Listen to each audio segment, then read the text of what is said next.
देश में साहब चुनाव बहुत नजदीक है और देश में जिस प्रकार की अराजकता को फैलाया जा रहा है, जिस प्रकार से हिंदू मुसलमान किया जा रहा है, जिस प्रकार अंधभक्त विपक्ष पर हावी हैं, उसी के बीच में नितिन गडकरी जी का एक बयान सोशल मीडिया पर तूफान की तरह वायरल होता है कि किसान परेशान है, महिला परेशान है, इस देश में अच्छी स्कूल नहीं है, अच्छे हॉस्पिटल नहीं है।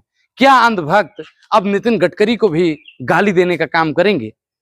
भारतीय जनता पार्टी की सियासत को नितिन गडकरी से बेहतर इस देश की जनता भी नहीं समझ सकती है साहब। नितिन गडकरी ने जिस प्रकार से इंटरव्यू में अपने बताया कि देश में महंगाई है, बेरोजगारी है, भुखमरी है, किसान परेशान है, जवान परेशान है, अच्छी सुविधाएं नहीं है, क्या ये अंदर की बात नहीं है? आप लोग सोचिएगा जरूर साहब, क्योंकि वोट डालने जाइएगा ना, अगर इन चीजों पर आप वोट डालते हैं, आप हमेशा शिक्षा पर वोट डालते हैं, आप हमेशा रोजगार, अच्छे रोजगार पाने के लिए वोट डालते हैं, आप हमेशा सोचते हैं कि महिलाएं सुरक्षित रहेंगी इसलिए वोट करते हैं, किसानों की आय दुगनी होगी इसलिए वोट डालते हैं। लेकिन आप सोचिए कि जब इस देश में स्कूल नहीं है, इस देश में अच्छी स्वास्थ्य सुविधा नहीं है, किसान परेशान है, जवान परेशान है, जंगल काटा जा रहा है, तो आप बताइए कि इस देश का चौकीदार क्या कर रहा है? इस देश का चौकीदार जो है ना साहब, वो अडानी और अंबानी जी का चरण चंबुकम कर रहा है।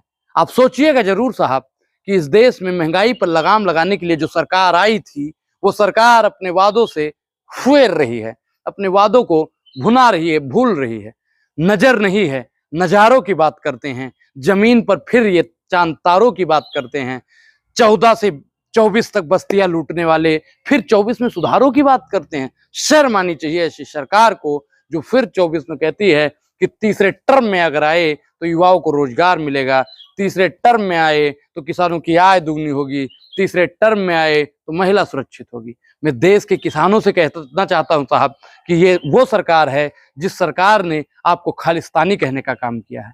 ये वो सरकार है जिस सरकार ने युवाओं के ऊपर डंडे बरसवाने के काम किए हैं। मैं आपको एक घटना बताता हूं, आपको जलियांवाला बाग कांड याद होगा।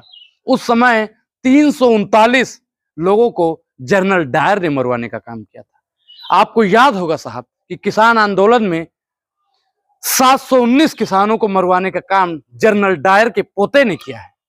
भारतीय जनता पार्टी जिस प्रकार से किसानों पर कार्रवाई कर रही है, जिस प्रकार से युवा का पेपर लीक हो रहा है, जिस प्रकार से महिलाओं की इज्जत आबरू लूटी जा रही है, जिस प्रकार से किसान आए दिन आत्म दहन कर रहा है, जिस प्रकार से इस देश में महंगाई बढ़ रही है, जिस प्रकार से इस देश में अर्थव्यवस्था डगमगा रही है, जिस प्रकार से इस देश में रुपया लगातार गिर रहा है, उस देश का प्रधानमंत्री पता नहीं क्या करने में लगा है, मशरूम खाने में लगा है या फोटो खिंचवाने में लगा है। अपनी प्रतिक्रिया दें।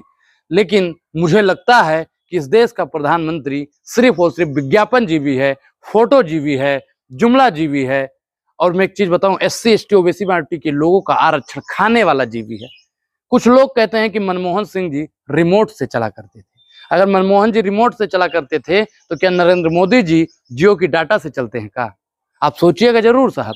और मैं जितने भी SC ST OBC माइनॉरिटी के लोग हैं ना, उन लोगों के हक व अधिकार को छीनने का ये काम कर रहे हैं। बाबा साहब भीमराव अंबेडकर के संविधान को ये खत्म करने का काम कर रहे हैं। ये अगर ये 24 में गलती से आ गए साहब, तो ये एक दिन पूरा अमन, पूरा चमन और पूरा वतन छीन लेंगे आपसे। इस पूरी वीडियो पर आपकी क्या प्रतिक्रिया है? अपनी प्रतिक्रिया भी दें। और आपने हमारे चैनल को ज्वाइन नहीं किया है तो ज्वाइन करना बेहद जरूरी है। अब अनुराग ओझा को दीजिए इजाजत। शुक्रिया, धन्यवाद।